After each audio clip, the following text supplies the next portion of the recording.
Para saudara dan saudari yang Tuhan cintai, selamat pagi dan selamat bertemu lagi dalam renungan harian dari Paroki Santo Fransiskus Assisi Apeo, edisi hari Rabu, tanggal 29 Oktober 2025.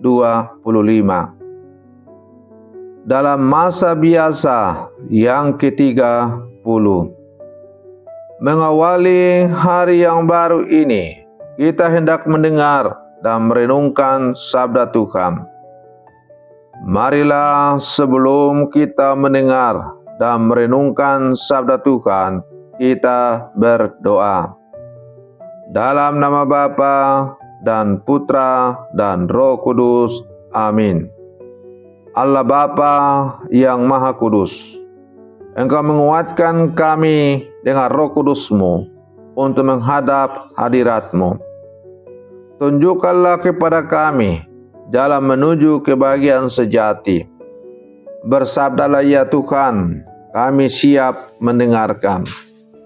Terpujilah Engkau Bapa, Putra dan Roh Kudus, kini dan sepanjang segala masa. Amin. Para saudara dan saudari yang Tuhan cintai, sabda Tuhan yang hendak kita dengar dan kita renungkan untuk mengawali hari yang baru ini diambil dari Injil Lukas pasal 13 ayat 22 sampai 30. Tuhan bersamamu. Inilah Injil suci menurut Lukas. Dalam perjalanannya ke Yerusalem, Yesus berkeliling dari kota ke kota dan dari desa ke desa sambil mengajar. Maka bertanyalah orang kepadanya, "Tuhan, sedikit sajakah orang yang diselamatkan?" Jawab Yesus kepada orang-orang di situ, "Berusahalah masuk melalui pintu yang sempit itu. Sebab aku berkata kepadamu, banyak orang akan berusaha untuk masuk, tetapi tidak akan dapat. Jika tuan rumah telah bangkit dan menutup pintu, kalian akan berdiri di luar dan mengetok-ngetok pintu sambil berkata, 'Tuan, bukakan pintu bagi kami.' Tetapi dia akan berkata, 'Aku tidak tahu dari mana kalian datang.' Maka kalian akan berkata, 'Kami telah makan dan minum di hadapanmu, dan engkau telah mengajar di jalan-jalan kota kami.' Tetapi ia akan berkata, 'Aku tidak tahu dari mana kalian datang. Enyalah di hadapanku, hai kalian semua yang melakukan kejahatan.' Di sanalah akan terdapat ratap dan kerta gigi. Apabila kalian melihat Abraham dan Ishak dan Yakub dan semua nabi ada di dalam kerajaan Allah, tetapi kalian sendiri dicampakkan keluar. Dan orang akan datang dari timur dan barat, dari utara dan selatan, dan mereka akan duduk makan di dalam kerajaan Allah. Ingatlah, ada orang terakhir yang akan menjadi terdahulu, dan ada orang terdahulu yang akan menjadi yang terakhir." Demikianlah sabda Tuhan. Para saudara dan saudari yang Tuhan cintai, kisah Injil yang baru saja kita dengar bersama menceritakan tentang Yesus yang berkeliling dari desa ke desa, dari kota ke kota untuk mewartakan Injil. Dalam perjalanan itu, lalu seseorang bertanya kepadanya, "Tuhan, sedikit sajakah orang yang diselamatkan?" Pertanyaan ini haruslah kita akui mewakili rasa ingin tahu kita semua. Siapa yang akan masuk surga? Apakah banyak atau hanya sedikit? Apakah cukup menjadi orang baik, rajin ke gereja, atau cukup mengaku mengenal Yesus?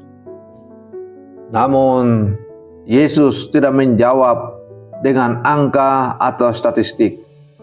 Ia justru memberikan ajaran yang menantang. Berjuanglah untuk masuk melalui pintu yang sempit. Para saudara dan saudari yang Tuhan cintai, mari kita renungkan secara mendalam apa arti pintu yang sempit itu. Yesus tidak berbicara tentang pintu secara fisik, tetapi tentang jalan hidup yang menuntun kepada Allah.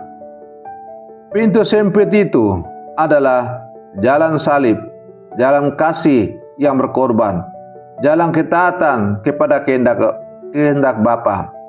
Atau dengan singkat, saya dapat mengatakan bahwa jalan sempit itu adalah menjadikan seluruh kehendak Allah menjadi satu-satunya kehendak dalam seluruh kehidupan kita. Masuk melalui pintu yang sempit itu berarti melepaskan ego dan kesombongan yang ada dalam diri kita. Menolak cara dunia yang mencari kemudahan dan kenyamanan. Berani hidup dalam kebenaran walau tidak populer.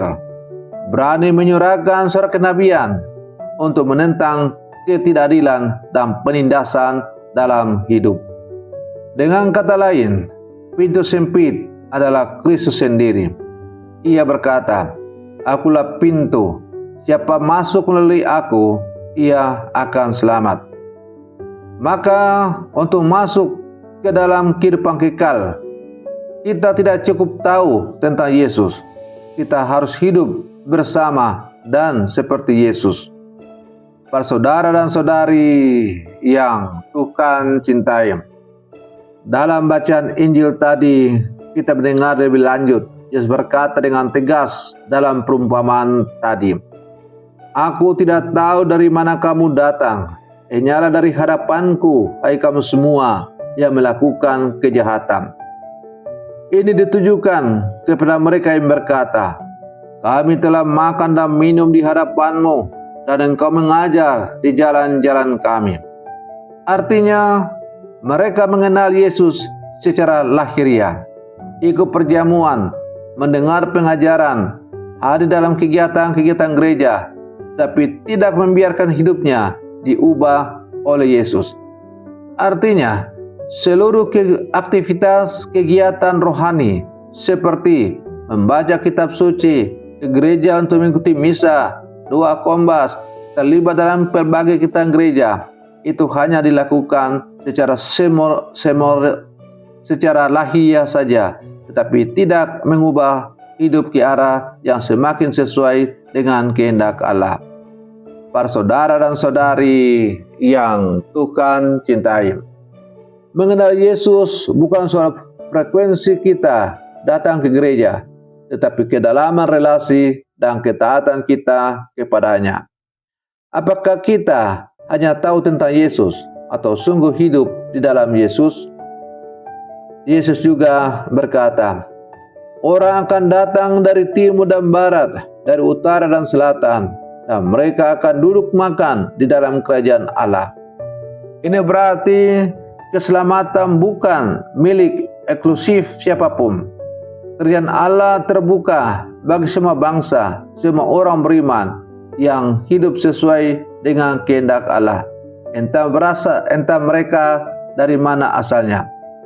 Namun, ada peringatan keras di akhir perikop yang hendaknya kita perhatikan. Ada orang yang terakhir yang akan menjadi terdahulu, dan ada yang terdahulu yang akan menjadi yang terakhir.